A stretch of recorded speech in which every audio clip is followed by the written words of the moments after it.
Hi yogis, it's Teresa from Every Breath Yoga here today to continue our little mini series on how can yoga help with the everyday aches and pains in my body. And today we'll be taking a look at the knee. Just a quick reminder that if you do anything in this video that you are agreeing to the waiver that's in the class description below. And also, this is meant to be a little mini lesson on normal aches and pains in the body, not somebody who's recovering from a major injury or an accident or a surgery or something like that. Okay, so I myself came to yoga through a knee injury. I have a really crabby right knee. I have to baby it very carefully in order to be able to sustain my love of running and my yoga practice. And it's through yoga that I've been able to continue to run at all. There was a point where I thought I was going to have to give it up completely. There's a couple different schools of thought on how you can better condition, strengthen, and stretch in order to benefit the knee joint. I'm going to be going with the most recent research because that's what I have found the most beneficial in my own body. And that's basically that the knee is really sensitive to quad dominance.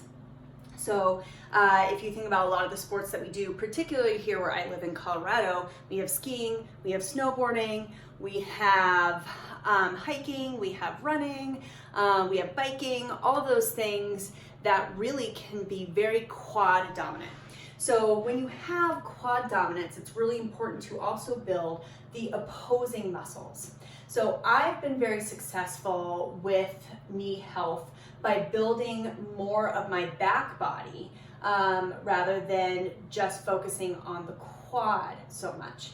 So today I'll be showing you how to stretch the quad and then how to strengthen glutes and a little bit of hamstrings to better counteract the strength in your quad so it doesn't pull so much on the knee.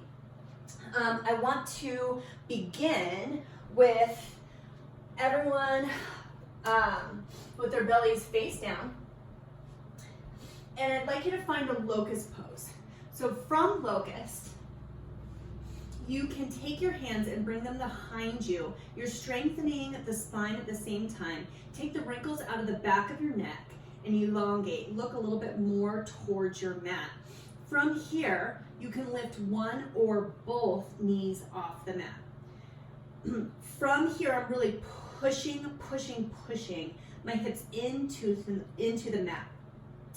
This is strengthening my glutes quite a lot.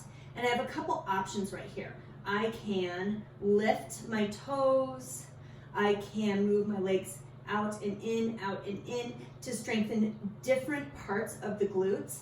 Either way, I'm building the back body. So from here, take your chin, place it on the mat. I'm going to show you how to do a quad stretch based on that work. I would probably do 5 sets of 20 of locust variety kicks in both directions. After that, I would work into a floor bow pose. For that, you take your hands, bring them to the knife or outside edge of your feet. From here, exhale out all your air, and then as you inhale, rise up and feel your chest expand, creating a teardrop shape in your chest. This will really help to stretch out your quads, and you can control it. Your floor bow might be here, your floor bow might be all the way up here. Either way, you are matching a nice quad stretch with the back body strengthening exercise that I just showed you. Try to not have the knees flare out. Try to keep them in line with your hips. And again, as always, try not to crick the back of your neck. Instead, elongate and look directly in front of you. Exhale out, everything comes down. And from here, find a tabletop pose. Front tabletop, I love spinal balance to condition the back body. So from your tabletop, you can walk your hands directly below your shoulders and then inhale the right arm high. Thumb points towards the ceiling, and then take your left leg and extend it out. Toes should be active here, pointed towards the mat. Inhale, stretch fingertip to toes, and then exhale, take elbow and knee, and they meet below the body, draw the belly in. Inhale back out. You could do this multiple times, every single time concentrating on the glutes and maybe even a little bit of the hamstring in order to condition that back body. Now, stay here, elongate, out, out, out, and hold. Take your right palm, place it on the mat. And from here, we can do toe taps. I love these to condition your glutes because it conditions all three layers of your glutes. Your gluteus minimus, medius, and maximus. So from here, you can take the toes, make sure you're drawing the belly in to avoid any crunching in the lower spine. And you just pinch every single time through the glute, initiating the lift of the leg from the glute, not the quad. From here, you can stay, or you can do rainbow toe taps, and I love these because in particular, these work your gluteus maximus, which is that diagonal shaped, larger glute muscle. So we would do that on both sides. Again, I would probably recommend 3 or 4 sets of around 20 each exercise, really concentrating every single time on initiating the movement through the glute. All right, from here, find your spinal balance one more time, and then reach behind you with your right hand, bend the left knee, and see if you can capture your left foot in your right hand. You might not be able to do that, that's okay, but what matters is that you're reaching behind. You'll feel a little bit of a quad stretch no matter how deep you are. Or if you can reach the inner arch of the left foot, kick into the hand. The bulk of the stretch will come into the kick. You'll feel a little bit unstable here if you're not drawing and kicking into your right hand. Good. If this is crabby on your right knee, which some days it is for me, you can always take a towel and perform spinal balance with your yoga towel underneath your knees, and it might give you a little extra padding. All right, from here, take your left leg, bring it out like we've been doing, and then swoop it forward to find a crescent moon. Inhale, hands up. From here, I really like to play with a quad stretch by coming in and out of my crescent moon. So you can lean forward or back, feeling the top and front part of your quad stretch. Now, really important joint alignment here. We always want to work to not have our knee go over our ankle. That is where we can have a little bit of problems and cramping in the knee. So try to walk your foot out farther if you're finding that you're doing this. Instead, walk your foot out farther and lean into your crescent moon to stretch the quad. All right, hands down to the mat. Step your feet together into chair pose. From chair pose, I want to explore quad versus glute, using your quads or using your glutes instead of your quads. So inhale your arms high like you're in chair pose. Lengthen your tailbone towards the mat. Draw the lower belly in. Hands up, come towards the sky. And then exhale, bring your thumbs to your heart center.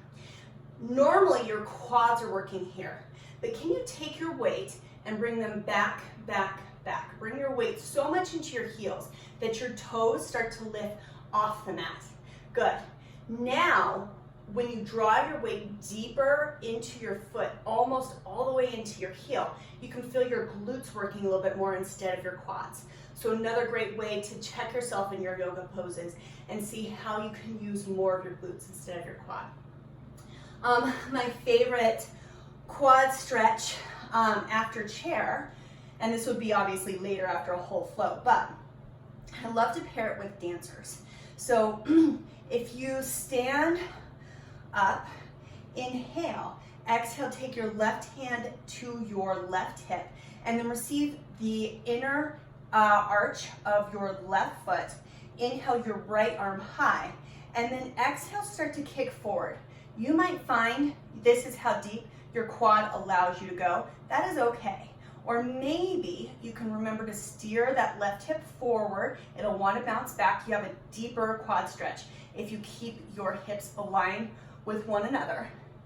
And then move into full dancer's pose. So that is a great quad stretch.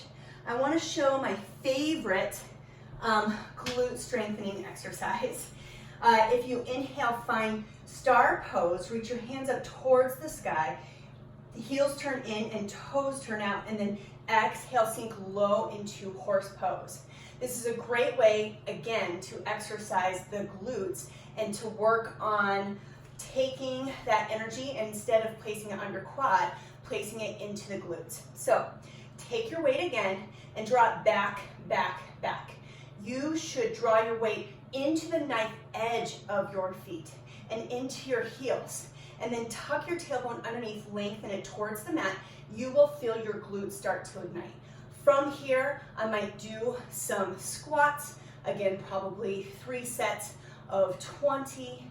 And then I like to hold and then pulse, hold, and then pulse. It really increases that muscle stamina and works that back body, which we really need that back body work in order to create equality in the body, so that strength is coming from the back just as much as from the front and not tugging on that knee joint quite so much. Last but not least, I also wanted to talk about proper alignment in your Warrior Two. This is a great place for you to check everyday kind of alignment and build that muscle memory, so that way we're protecting our knee joints even when we are just going to pick something off the ground. So find your Warrior Two. Exhale, deepen it. That back foot is at a 45-degree angle. And then pay attention to your front knee. It is a common mistake I see in the studio where your knee wants to come in and move towards, in this case, it would be the upper right-hand corner of my mat. It's a little mirrored for you. But instead, can you maybe try to track your knee to the upper outer left edge of your mat? This will stretch your quad a little bit and force you to work to keep this alignment with your glute rather than with your quad. Good. Inhale, exhale, look down. See if you can see your toes over your knees. We never want this sort of format, because if we are, again, extending our knee over our toes, that's when we have unnecessary pressure. Instead, you'll hear your yoga teacher, or maybe even me, say, lengthen your stride. And the whole point of that is to protect this knee joint by keeping your knee above your toes, but not over your toes. Good. Last but not least, I wanted to talk really briefly about modifications. So I always say the strongest yogi in the room is the one that knows their body and is willing to listen to it and not adhere to what everyone else is doing in the room. And I find that I have to do that so often in order to have a strong practice. So just know that if something's uncomfortable on the knees, don't do it. And my favorite modification for knee joints is actually to remember to not lock the knee out. I can't tell you how many times I see, for example, in downward facing dog, people getting the stability from the pose from a locked knee, which I can barely even do because my leg muscles are so tight, but from a locked knee, and instead have a micro bend in the knee and have the stability from the pose come from your muscles, not from a locked knee joint. It's my favorite modification. I hope these help you build the back muscles of your body, a little bit of hamstring, a little bit of glute work. I hope those help you stretch your quads to loosen those tight muscles. And as always, wishing you happy joint health.